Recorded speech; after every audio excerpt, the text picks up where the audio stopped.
Ini 4 November 2024 balik dengan gold seperti biasa. Kita masuk ke Saxo.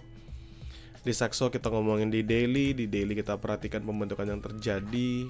Biar apa ya? Biar membantu kita untuk memastikan trade yang kita jalankan. Tentu saat ini dia sudah nge-retest ya. Kalau teman-teman ngeliat sudah nge-retest area daily low di hari Kamis. Daily low di hari Kamis itu kan sampai ke 2731 di sini, dan dia retest sekarang sama. Kalau misalnya kita perhatikan dari hari sebelumnya aja, kalau misalnya previous daily low yang beneran kemarin, ini kan pertama ada di 2733, which is ini adalah area yang dia hajar 2733, 2730, 2733, 2731 tadi pagi. Lalu dia rebound, ini di daily-nya ya, belum closing tapi kita lihat dia rebound dengan area kalau misalnya kita ngomongin kita ngomongin previous daily height-nya di sini. Nice. 2762. Jauh ya, masih 2762. Jadi ini aja yang bisa kita perhatikan dulu kalau misalnya dari pembentukan daily. Tapi kalau kalian lihat, ini adalah pembentukan higher low yang bagus. Seandainya dia akan rebound. Why? Karena begini teman-teman. Seandainya dia rebound, ini adalah pembentukan higher low yang bagus. Jadi up, drop, di sini dia nahan, up kembali. Jadi patokannya di mana teman-teman? 3133 sebagai area higher low-nya.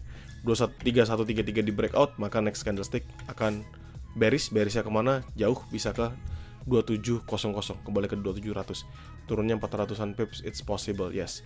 Tapi kalau dia berhasil mempertahankan penguatannya, dia masih tetap ada di atas 3133, big potential closing H1 dia akan bullish. Nanti 5 November ada ISM Services PMI dan Presidential Election. Lalu nanti di 8 itu akan ada Fed Press Conference dengan Fed Interest Rate Decision. Ya, ada Federal Interest Rate Decision. Teman-teman bisa perhatikan. Previously 5%, forecastnya diturunkan 25 BPS, 4.75. Ya, 4.75% untuk Federal Interest Rate Decision. Artinya apa? Ya, big news sebenarnya bagi mata uang yang lain bahwa akan ada pelemahan di US dollarnya. Lalu Michigan Consumer Sentiment Preliminary. Yap. Jadi minggu ini lumayan menarik teman-teman. Kita start di besok ISM Services PMI dengan President Election. Lalu nanti 8 itu akan ada Federal Interest Rate Decision yang menurut saya memang akan diturunkan suku bunganya. Ya, dan pasti akan berdampak supposedly positif buat gold ke depan. Now kita ngomongin di Owanda as usual. H4 naked chart. Kalau teman-teman perhatikan di sini, ya teman-teman perhatikan di sini dia up, dia drop, satu drop signifikan, lalu dia retest fair value gap-nya. Ini kan ada gap di pertengahannya. Kita ngomongin ada imbalance-nya sudah di clear, dia drop kembali, dan kondisi di sini teman-teman perhatikan. Seandainya dia up, drop lagi, up lagi, maka dia perlu break this one. 2750-an. Why? Kenapa dia perlu banget break 2750-an? Karena di sini teman-teman lihat close-nya 2743, di sini teman-teman lihat close-nya 2753, di sini teman-teman lihat close-nya di 2753. Artinya dia berhasil break di 2753, misalnya dia di 5455, maka big potential dia melanjutkan penguatan. Kenapa? Karena pasti akan confirm untuk double bottom di H4. Ya, akan confirm double bottom di H4 yang mungkin bisa kita jadikan patokan nih. Contoh seperti di sini. Ini kan dia up. Ya, dia up, dia drop, big potential buat double bottom. Ini Sabtu, dan di Seninnya dia gap down ya, dia drop, dia close di bawahnya. Ketika berhasil break, di sini teman-teman perhatikan, ketika dia berhasil break, what happen next? Bullish. So kita bisa juga melihat di sini drop, if make it double bottom dan dia berhasil breakout, maka dia akan bullish kembali. So pertanyaannya, bisa nggak dia akan ATH kembali? Di hari ini menurut saya masih sulit. Tetapi kalau misalnya dia berhasil break 2750-an aja, dia balik ke 2770, 2780 itu sudah terbuka lebar. Sekarang kita ngomongin H1, tempat kita menjalankan trade-nya kita sendiri. Nah, teman-teman perhatikan di sini, ini saya akan hapus beberapa area-area yang kita kemarin tradingkan di momen NFP. Ini 2737 saya hapus juga. Kenapa? Karena ini adalah area juga yang saya tradingkan di momen NFP. Nah, sedangkan area bawah-bawahnya masih tetap saya pertahankan karena memang belum di retest ya. Jadi biar gampang aja. Now, teman-teman bisa perhatikan di sini, maksud saya double bottom itu dari mana? Jadi kalau kita ngomongin, kan sebenarnya kalau pembentukan double bottom itu adalah melihat adanya double drop dengan big potential dia akan mengalami penguatan kembali.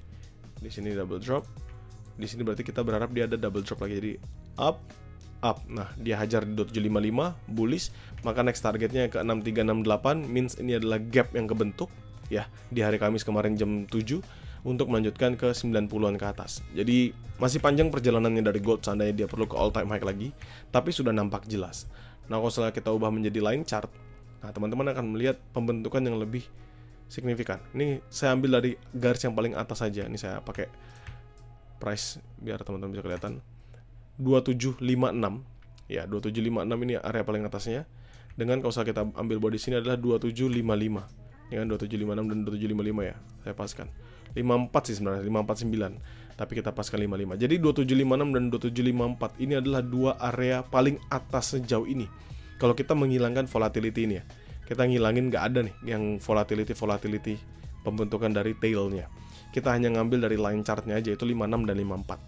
Artinya apa? Seandainya nanti dia nge-retest 5654, itu adalah area sell saya. Oke, 54 dan 56 itu adalah area sell saya. Selama apa? Jawabannya sederhana teman-teman. Selama 55-nya nggak breakout di H1. Jadi H1-nya nggak breakout 55, 54 dan 56 itu akan jadi patokan saya untuk masuk sell high risk. Itu satu dulu. Oke. Sekarang kita ngomongin cari entry and buy. Nah, kita ngomongin, kalau misalnya kita ngomongin cari entry and buy, kita balik garis, kita ambil zone terbawahnya di sini, ini 2735. Ya, 2735 kalau misalnya kita ngelihat, dengan area bawahnya lagi ini ada di 2733. Jadi 2735, 2733. It's actually the same ya. Sama seperti yang tadi waktu kita ngelihat di daily, bahwa dia jangan sampai nih di dailynya breakout 33-nya. Sederhana. Jadi kalau selain tidak close daily masih di atas 33, sebenarnya kan masih confirm higher low ya. It means kita bisa melihat adanya rebound di sana. Jadi area buy terdekat saya adalah 3533. Buy 35, buy 33. Hanya itu saja. Yap. Untuk area terdekatnya.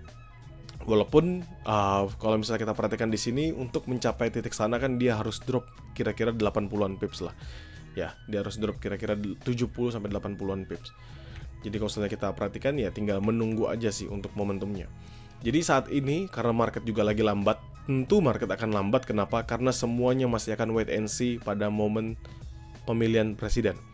Saya ulangin sekali lagi, market itu pasti akan lambat dalam momen pemilihan presiden. Nggak cuma di gold, nggak cuma di pasar komoditi. Teman-teman bisa, mungkin teman-teman di sini yang lagi trade di sahamnya Amerika Serikat, kalian bisa ngeliat bahwa marketnya Amerika Serikat pun akan wait and see. Nggak akan ada dana yang masuk besar, nggak akan ada perubahan liquidity yang signifikan. Mungkin akan ada naik dan turunnya, tapi menurut saya itu sebatas pergerakan yang normal saja. Berarti tanpa ada perubahan apapun, zona sideways itu hanya ada di sini teman-teman. Ya. Ini zona sideways. Artinya apa?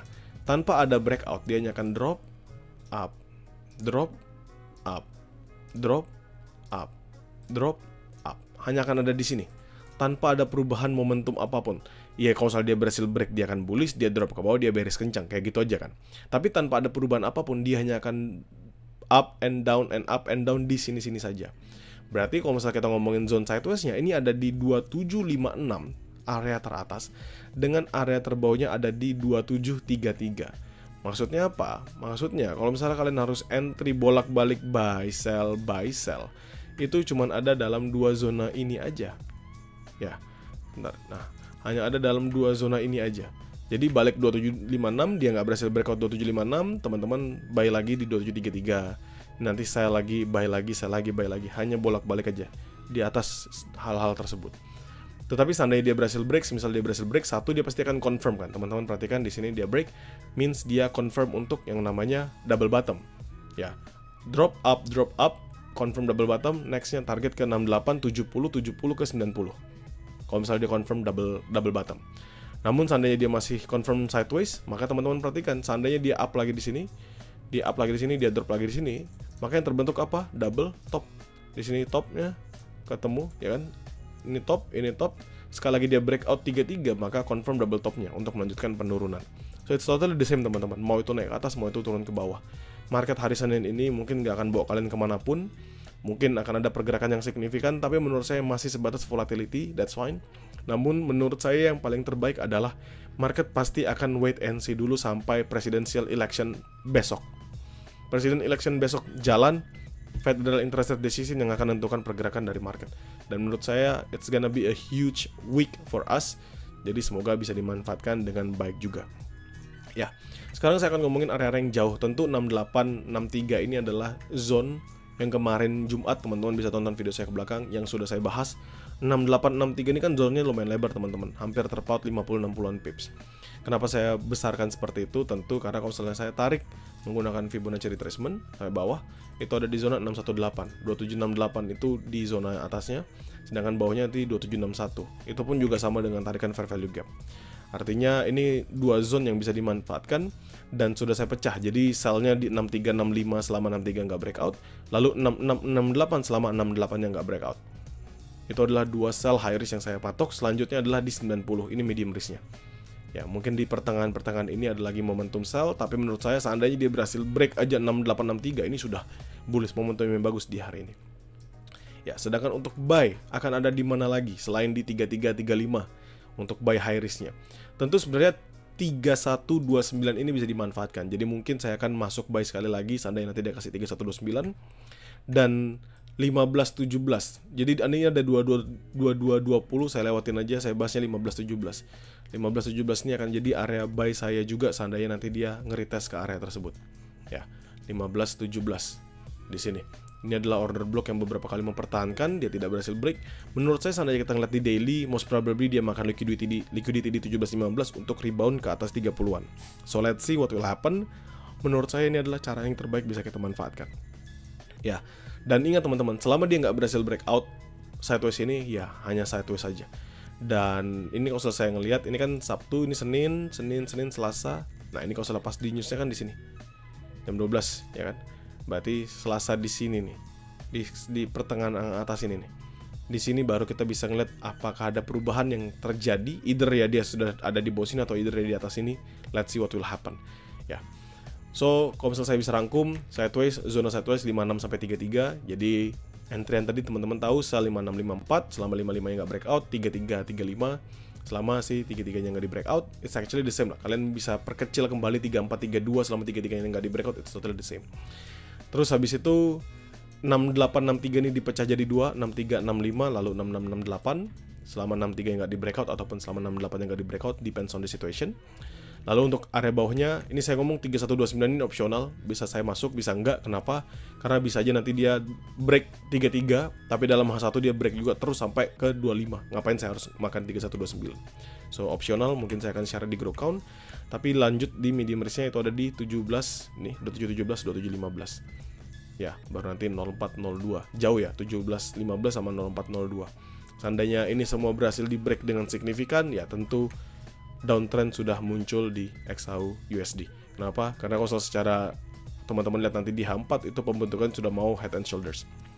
Oke, untuk sekarang masih fokus pada sideways saja. Saya yakin sih pergerakannya masih akan sebatas sideways ini sebelum nanti ada momentum. Mungkin kita bisa ngeliat di London session, mungkin kita bisa lihat di US session.